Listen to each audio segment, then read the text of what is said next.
তিনটা বিষয় খুব গুরুত্বপূর্ণ। একটা হচ্ছে ঐক্যমত কমিশন সরকার গঠন করেছে, এটা কিন্তু ২০২৪-এর জুলাই আগস্টের গণঅভ্যুত্থান পরে বড় সফলতা। দ্বিতীয় হচ্ছে ঐক্যমত কমিশনে এই প্রায় ৩০-৩৫টা রাজনৈতিক দল একত্রিত হয়ে বসে চা খাচ্ছে, গল্প করছে এবং আপনাদের মিডিয়ার কল্যাণে আমরা দেখতে পাচ্ছি তারা অত্যন্ত হাসি খুশি এবং খুব প্রাঞ্জল একটা এনভায়রনমেন্টে তারা ওখানে অবস্থান করছেন, যেটা বাংলাদেশের জন্য দেশ স্বাধীনের এই ৫৪ বছর যখন আমরা পার করছি এটা বিরল ঘটনা বলতে হবে। তৃতীয় হচ্ছে যে আপনি ঐক্যমত কমিশনের ভাষাটাই কিন্তু হচ্ছে এটা দিয়ে বোঝা যায় যে কিছু বিষয় ঐক্যমত নাও হতে পারে। ঐক্যমত কমিশনের দায়িত্ব এটা নয় যে কাউকে চাপিয়ে দেওয়া কোনো বিষয়, দায়িত্ব হচ্ছে আলোচনার ভিত্তিতে সিদ্ধান্ত হবে।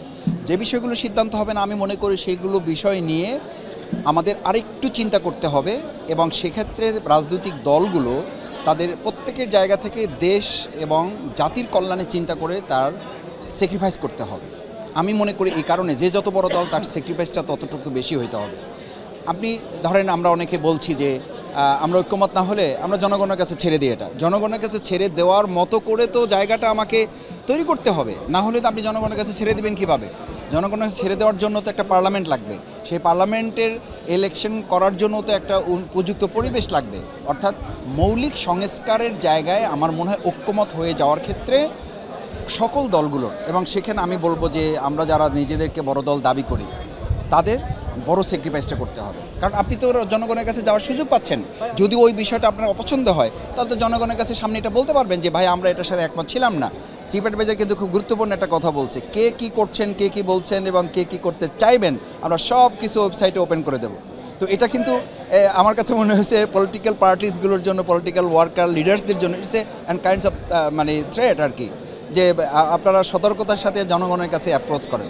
সে কারণে আমি মনে করি যেগুলো বিষয়ে ঐক্যমত হবে না সেগুলো বিষয়ে একান্ত যখন আমরা যদি মনে করি যে আমরা দল হিসাবে এই জায়গায় আমরা কোনোভাবে একমত হতে পারবো না, সেগুলো পরবর্তীতে ন্যাশনাল ইলেকশন যে আমাদের হবে, আমরা যে ম্যানিফেস্টো দেব সেখানে তারা প্লেস করবে যে আমরা এই বিষয়গুলো নিয়ে আসছি, পরবর্তীতে যখন আপনারা আমাদেরকে রায় দেবেন আমরা যেন এই বিষয়টা পাশ করতে পারি, সেটার মাধ্যমে একটা সমাধানের রাস্তা বের হয়ে আসবে। চিফ অ্যাডভাইজার যখন ইলেকশনের ডেডলাইনের কথা ডিসেম্বর এবং জুন বলেন, তখনও কিন্তু এটার সাথে কন্ডিশন অ্যাপ্লাই ছিল যে উল্লেখযোগ্য বিচার সংস্কার এবং বিশেষ করে বিচার এবং সংস্কারের কাজগুলো সম্পন্ন করা, পাশাপাশি জুলাই সনদ। তো দেখেন তিনটারই কিন্তু দৃশ্যমান কোনো অগ্রগতি আমাদের এখনও হয় নাই।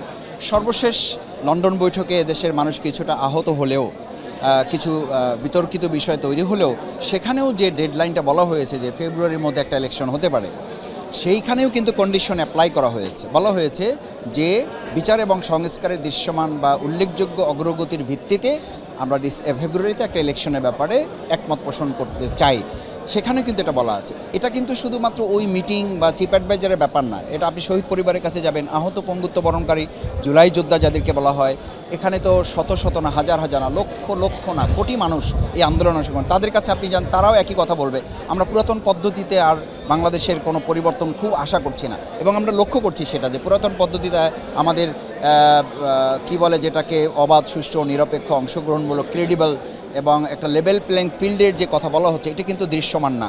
এবং কোনো কোনো ক্ষেত্রে তো এখনই জনগণ আতঙ্কিত যে আপনারা ভোটের ডেট দেন, না হলে আমরা নিজেরা ডেট দিয়ে দিব, আমার কথা শুনতে হবে, না হলে টিউনো চেঞ্জ হয়ে যাবে, আমার কথা শুনতে হবে, নাহলে ওসি চেঞ্জ হয়ে যাবে, আমার কথা না শুনলে আমার চাঁদাবাজ কর্মীও যদি হয় তাকে ছেড়ে দিতে হবে। এই কথা যখন বলা হয় তার মানে তো আমাকে ধরে নিতে হবে যে আমার কেন্দ্র দখল হয়ে যাবে। তো কেন্দ্র দখল হয়ে যাবে। আজকে যে রাজশাহী ইউনিভার্সিটি অ্যালামনি অ্যাসোসিয়েশন একটা নন পলিটিক্যাল প্ল্যাটফর্ম, এইখানেও আমরা কারো দিকে এটা খেয়াল করেছি, কেউ শুধুমাত্র রাজনৈতিক কারণে এই নন পলিটিক্যাল প্ল্যাটফর্মের অ্যালামনি অ্যাসোসিয়েশন ইলেকশনটা তারা হতে দিচ্ছিল না। কেন হতে দিচ্ছিল না? তার ইচ্ছার প্রতিফলন ঘটবে না এই আশঙ্কা থেকে তারা এটা করছেন। তো এটা তো খুব স্বাভাবিক ব্যাপার না যে এরকম একটা সাধারণ ইস্যুতে যদি আমরা স্যাক্রিফাইস করতে না পারি, তাহলে আপনি দেখেন গোপালগঞ্জের মতো একটা জেলা যদি একটা দলের একটা প্রোগ্রাম আমরা সিকিউর করতে না পারি, তাহলে আপনি লক্ষ লক্ষ কেন্দ্র, এই সরকার, এই প্রশাসন নিরপেক্ষভাবে আন্তরিকতা, দরদ দিয়ে, দেশপ্রেম চেতনা নিয়ে তারা লক্ষ লক্ষ কেন্দ্র নিয়ন্ত্রণ করবে এবং সন্ত্রাসমুক্ত করবে, এটা আশা করার কোনো কারণ নেই। সেজন্য আমি মনে করি যে এটার ক্ষেত্রে প্রশাসনকে লেভেল প্লেইং ফিল্ড এবং আমাদের জনগণের নিরাপদে আমার ভোট আমি দেবো, যাকে খুশি তাকে দেবো, এটা নিশ্চিত করার মতো পরিবেশ তৈরিতে তাদের আরও দায়িত্বপূর্ণ ভূমিকা পালন করতে হবে এবং জবাবদিহির আওতায় এই সমস্ত প্রশাসনে যারা আছেন তাদেরকে নিয়ে আসতে হবে।